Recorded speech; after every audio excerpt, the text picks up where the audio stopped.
और आमतौर पर ये सभी सवाल आज के समय में सभी सेल्समैन के मन में भी उठते हैं, जैसे लोग मेरी बात क्यों नहीं सुनते, मैं किस तरह से लोगों का ध्यान आकर्षित करूं, मेरे 5 शब्द कहने से पहले ही लोग दरवाज़ा क्यों बंद कर देते हैं, लोग बार बार मेरी बातों में दिलचस्पी क्यों नहीं लेते और थोड़ी देर में ही क्यों चले जाते हैं।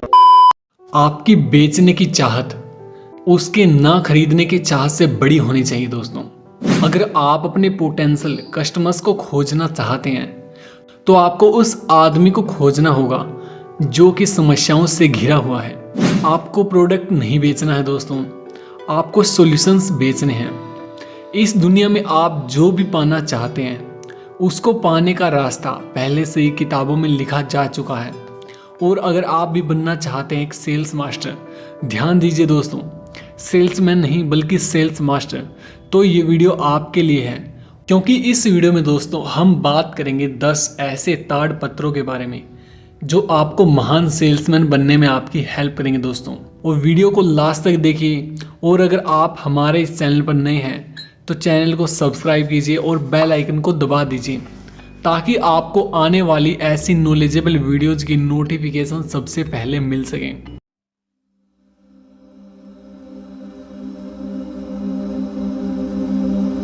नमस्ते दोस्तों, आप सभी का एक बार फिर से स्वागत है सेल्फ हेल्प बुक चैनल पर। और आज की इस वीडियो में हम आपके साथ शेयर करने वाले हैं the greatest salesman in the world book की समरी को, जिसके ऑथर हैं दोस्तों ओग मैंडिनो, जो कि एक अमेरिकन ऑथर हैं दोस्तों। और अपनी book the greatest salesman in the world की वजह से पूरी दुनिया में जाने जाते हैं, जिसकी 50 मिलियन से भी ज़्यादा कॉपीज बिक चुकी हैं और जो लगभग 25 भाषाओं में ट्रांसलेट हो चुके हैं दोस्तों।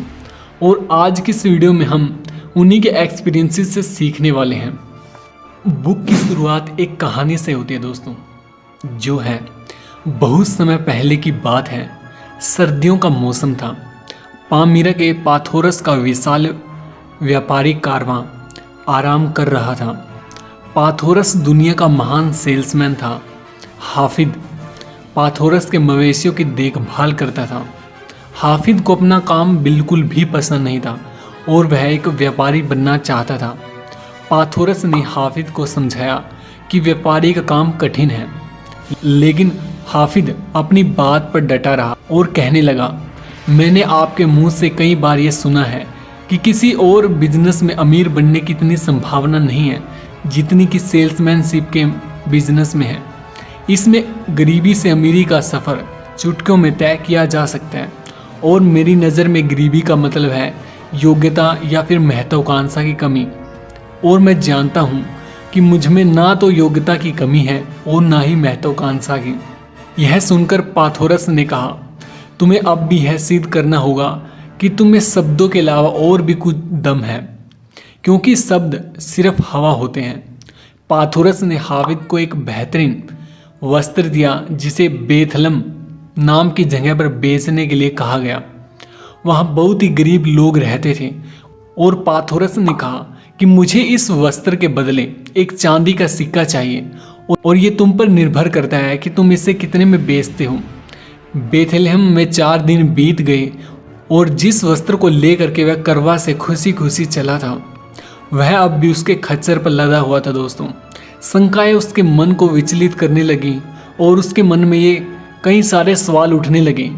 और आमतौर पर ये सभी सवाल आज के समय में सभी सेल्समैन के मन में भी उठते हैं, जैसे लोग मेरी बात क्यों नहीं सुनते, मैं किस तरह से लोगों का ध्यान आकर्षित करूं, मेरे 5 शब्द कहने से पहले ही लोग दरवाज़ा क्यों बंद कर देते हैं, लोग बार बार मेरी बातों में दिलचस्पी क्यों नहीं लेते और थोड़ी देर में ही क्यों चले जाते हैं, क्या इस शहर में हर आदमी गरीब है। मैं उनकी इस बात का क्या जवाब दूं कि माल तो उन्हें बहुत पसंद है परंतु इसे खरीदने के लिए उनके पास पैसे नहीं हैं। इतने सारे लोग मुझसे यह क्यों कहते हैं कि मैं बाद में किसी और टाइम अपना सामान बेचने के लिए आऊं। मुझसे एक वस्त्र नहीं बिक पा रहा, दूसरे लोग इतना सारा सामान कैसे बेच लेते हैं। जब भी मैं किसी बंद दरवाजे के पास जाता हूं तो मुझे इतना डर क्यों लगता है। मैं अपने मन से इस डर को कैसे निकालूं। कहीं ऐसा तो नहीं है कि दूसरे सेल्समैन की तुलना में मेरे सामान की कीमत ज़्यादा है। आमतौर पर ऐसे सवाल हर उस व्यक्ति के मन में आता है जब वह अपनी सेल्स को सफल नहीं कर पाता, और इसी तरह के सवाल हाविद के मन में भी उठ रहे थे। उसने अपनी असफलताओं पर अफसोस जाहिर करते हुए कहा, कल मैं इस वस्त्र को जरूर बेच दूंगा।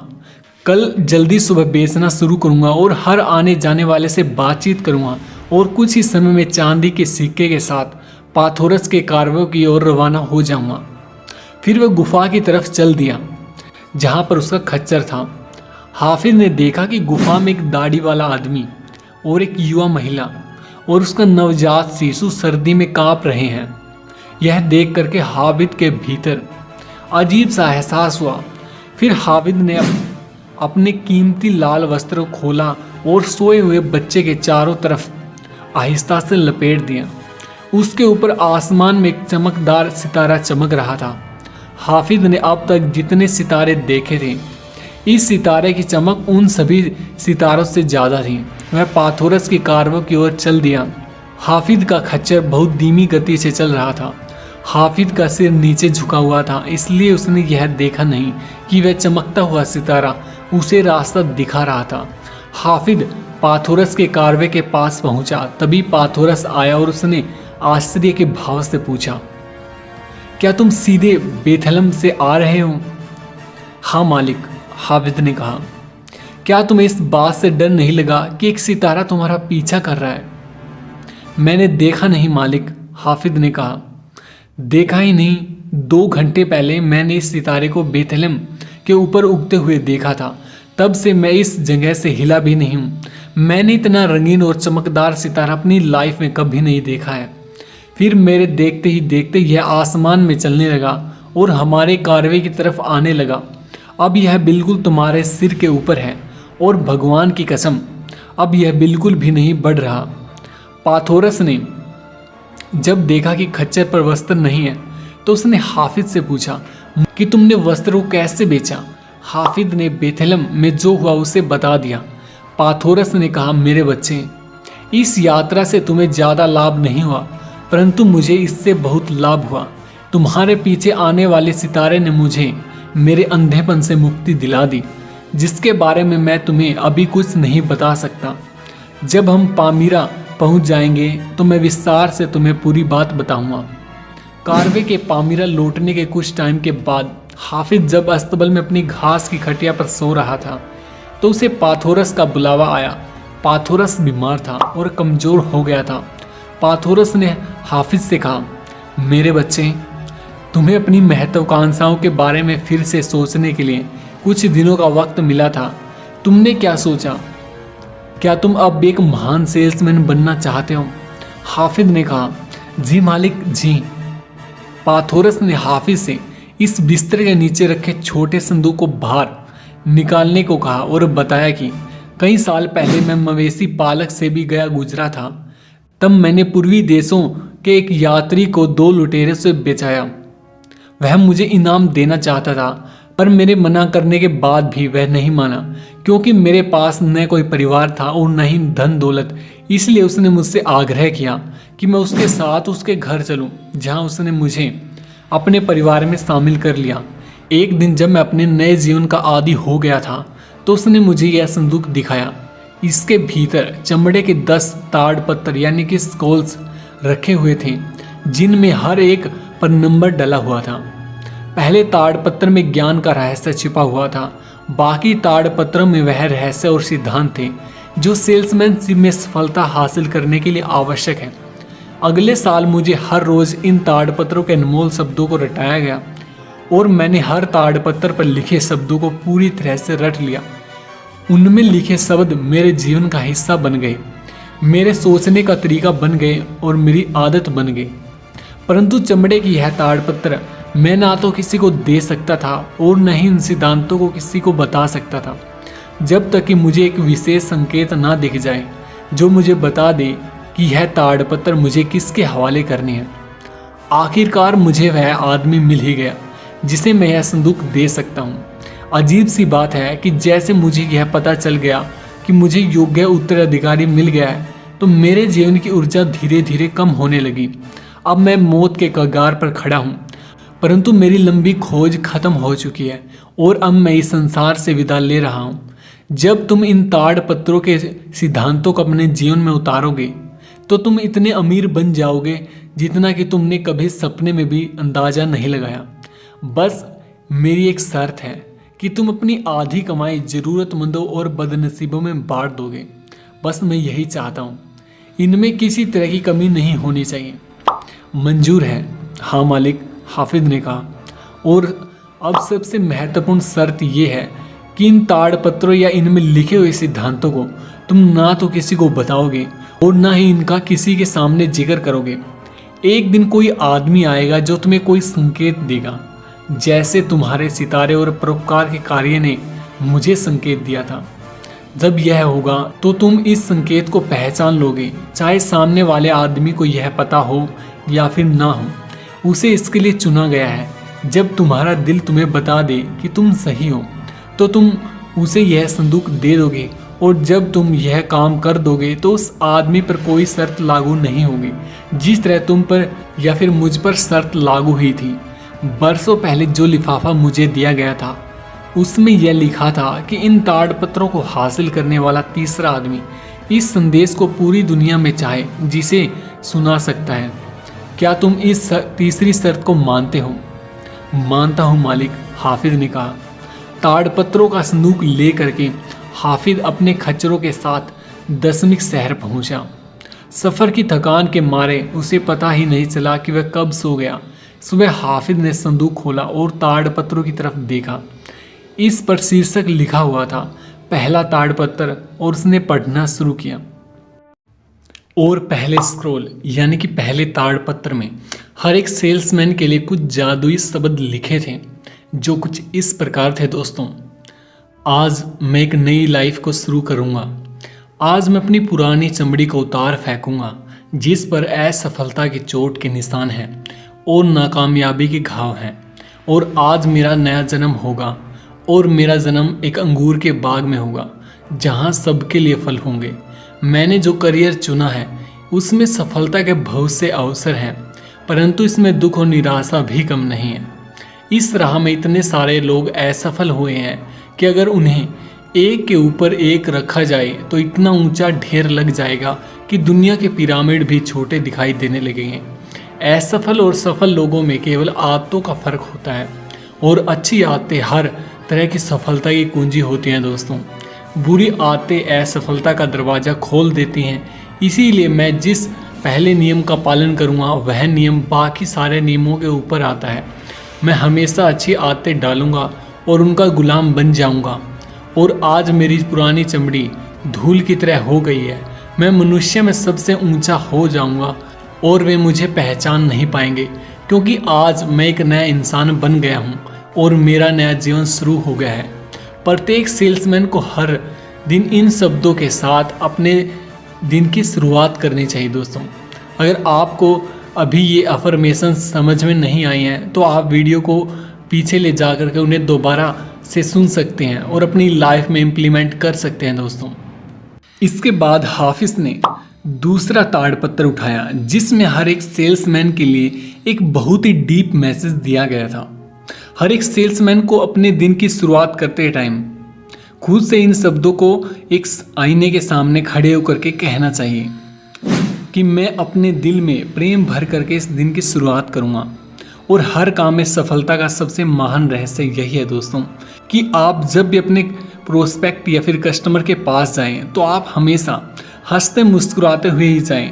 आपके कवच में छेद हो सकता है और आप मर सकते हैं दोस्तों, लेकिन प्रेम की अदृश्य शक्ति लोगों के दिलों के दरवाजों को खोल सकती है।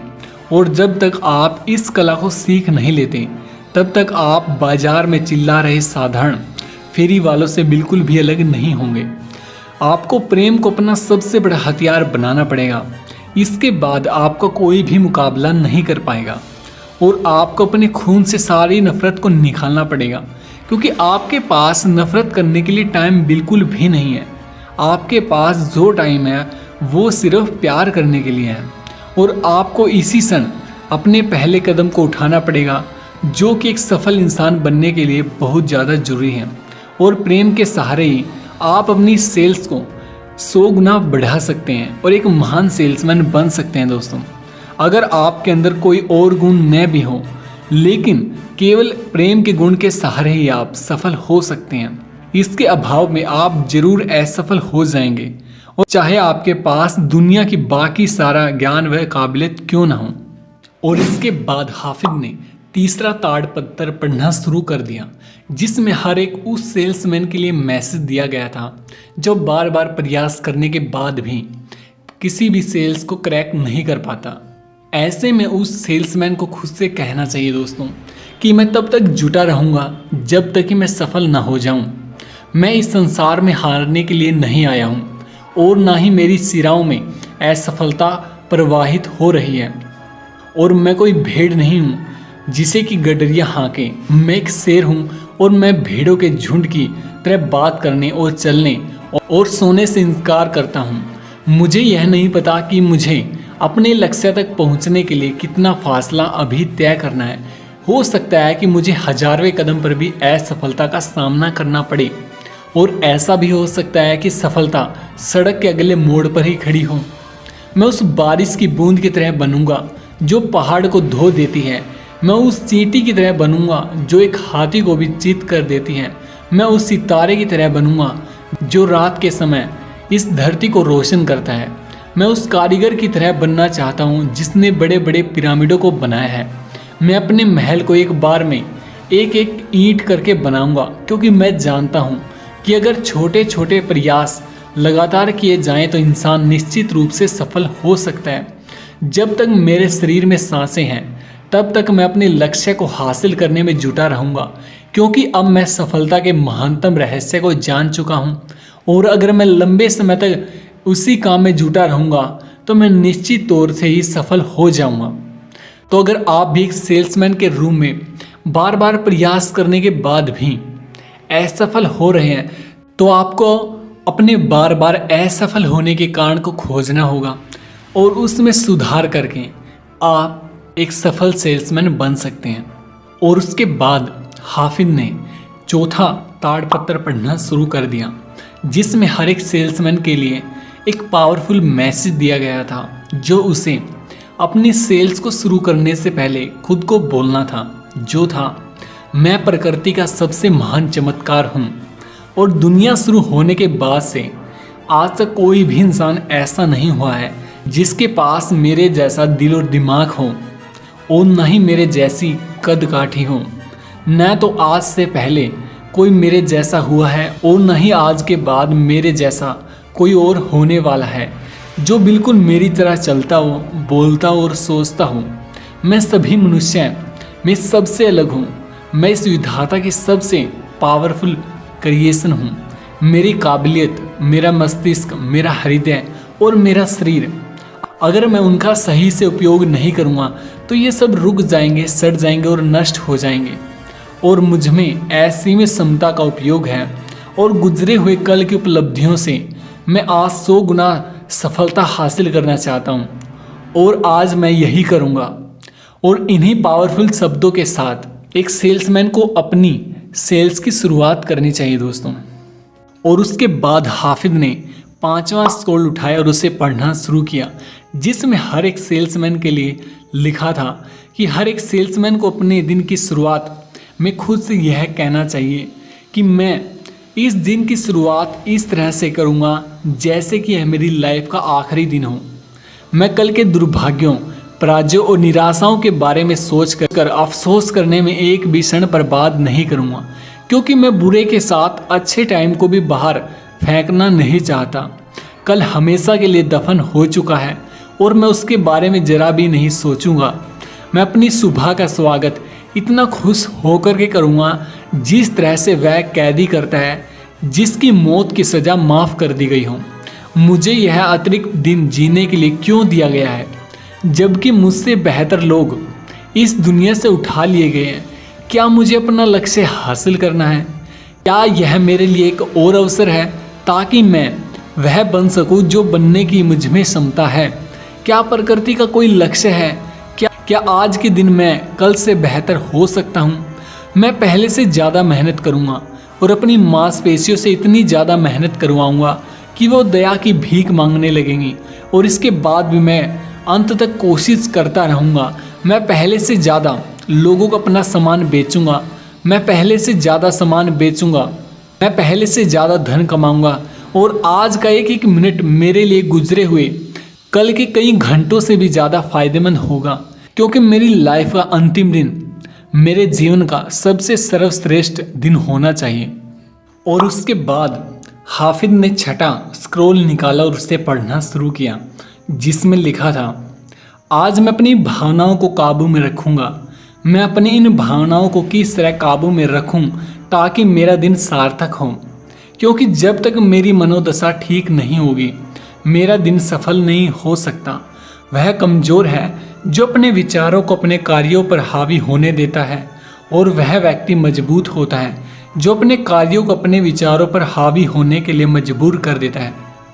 अगर मैं बारिश, अंधेरे और उदासी को लेकर के अपने कस्टमर के पास जाऊंगा तो वह भी मुझे बारिश, अंधेरे और उदासी जैसी निराशा की प्रतिक्रिया देगा और वे मुझसे कुछ भी नहीं खरीदेंगे। परंतु अगर मैं खुशी, उत्साह और रोशनी और हंसी को लेकर के अपने कस्टमर्स के पास जाऊंगा तो वो भी खुशी खुशी और उत्साह के साथ भर जाएंगे और मेरे अंदरूनी मौसम की वजह से मुझे सेल्स की फसल मिलेगी और मेरे खेत खलियानों में सोना बरसने लगेगा दोस्तों। और उसके बाद उस स्क्रॉल में कुछ अफर्मेशंस लिखी हुई थी जिनका उपयोग हर एक सेल्समैन को करना चाहिए। अगर आप खुद को कभी महत्वहीन समझें तो आपको अपने लक्ष्य को याद करना चाहिए। उसके बाद आपके अंदर मोटिवेशन पैदा होगा दोस्तों। अगर आप कभी खुद को अयोग्य समझें तो आपको अपनी पिछली सफलताओं को याद करना चाहिए दोस्तों, जिससे आप खुद को उस नेगेटिव सिचुएशन से बाहर निकालने में सफल हो सकते हैं दोस्तों। अगर आप खुद को गरीब महसूस करते हैं तो आपको आने वाली दौलत के बारे में सोचना चाहिए दोस्तों। और उसके बाद हाफिज ने 7वां ताड़पत्र निकाला और उसे पढ़ना शुरू किया, जिस पर हर एक सेल्समैन के लिए लिखा हुआ था कि उसे हर रोज खुद से कहना चाहिए कि मैं इस दुनिया पर हंसूंगा, क्योंकि मनुष्य ही एकमात्र ऐसा प्राणी है जो हंस सकता है। इसके अलावा कोई और प्राणी हंस नहीं सकता। यहाँ तक कि पेड़ों को भी जब घाव लगते हैं उनमें से भी खून निकल सकता है, और जानवरों को जब दर्द होता है या फिर भूख लगती है तो उसके मारे वो कह सकते हैं। परंतु केवल और केवल इंसान ही एकमात्र ऐसा प्राणी है जिसे हंसने का उपहार दिया गया है, और आगे से मैं अपने अंदर हंसने की आदत डालूंगा। अगर मैं किसी काम या फिर आदमी से चिढ़ जाता हूँ और अगर मेरी आंखों में आंसू भी आ जाते हैं या फिर मेरे मुंह से गाली निकल जाती है तो फिर मैं दुनिया पर कैसे हंस सकता हूँ। मैं उन 4 शब्दों को बोलने की आदत डालूंगा जब तक इन्हें बोलने की मेरी आदत ना बन जाए। जब भी मेरी मेंटलिटी खराब होगी ये शब्द तत्काल मेरे दिमाग में आ जाएंगे और सदियों से सिखाए जा रही है जादुई शब्द मुझे हर मुश्किल से बाहर निकाल देंगे और मेरी लाइफ को एकदम सिंपल बना देंगे। और ये 4 शब्द हैं दोस्तों, यह भी गुजर जाएगा। और उसके बाद उसने 8वां ताड़पत्र निकाला और उसे पढ़ना शुरू किया, जिसमें लिखा था कि आज मैं अपनी लाइफ का मूल्य 100 गुना बढ़ा दूंगा। जब इंसान शहतूत की पत्ती को छू करके उससे रेशम बना सकता है और एक मिट्टी का मैदान को छू करके उससे महल बना सकता है, और भेड़ के बाल को इंसान अपनी प्रतिभा से किसी भी पोशाक में बदल सकता है, जिससे उनके मूल्य में 100 गुना या फिर 1000 गुना वृद्धि हो जाती है, तो क्या मैं ऐसा अपने साथ नहीं कर सकता? और मैं ऐसा किस तरह करूँगा? सबसे पहले तो मैं दिन, सप्ताह और महीने, साल और जीवन भर के लक्ष्यों को निर्धारित करूँगा। जिस तरह गेहूं के बीज के पनपने और बढ़ने के लिए बारिश का होना जरूरी है दोस्तों, उसी प्रकार से हमें अपनी लाइफ में आगे बढ़ने के लिए टारगेट्स यानी कि लक्ष्य का होना जरूरी है। हमें अपने लक्ष्य निर्धारित करते समय अतीत के अपने सर्वश्रेष्ठ प्रदर्शन को याद करना चाहिए और इसे 100 गुना करने का प्रयास करना चाहिए। इस प्रकार से हम अपनी लाइफ की वैल्यू को कई गुना बढ़ा सकते हैं। और उसके बाद हाफिज ने 9th स्क्रॉल पढ़ना शुरू किया, जिसमें लिखा था कि मैं आज ही बल्कि अभी काम करना शुरू करूँगा।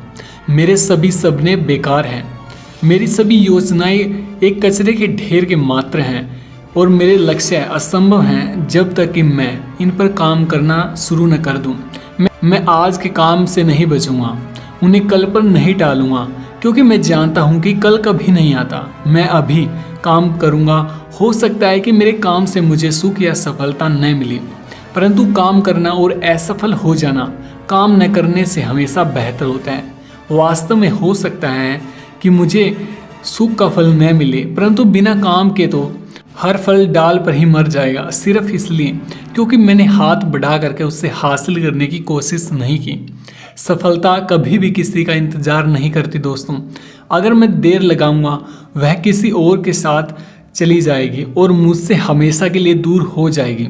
यही सही समय है, यही सही जगह है और मैं ही सही आदमी हूँ। जब आप खुद से ऐसा कहेंगे तो आप अपने मनचाहे लक्ष्यों को प्राप्त करने के बहुत ही समीप पहुँच जाएंगे दोस्तों।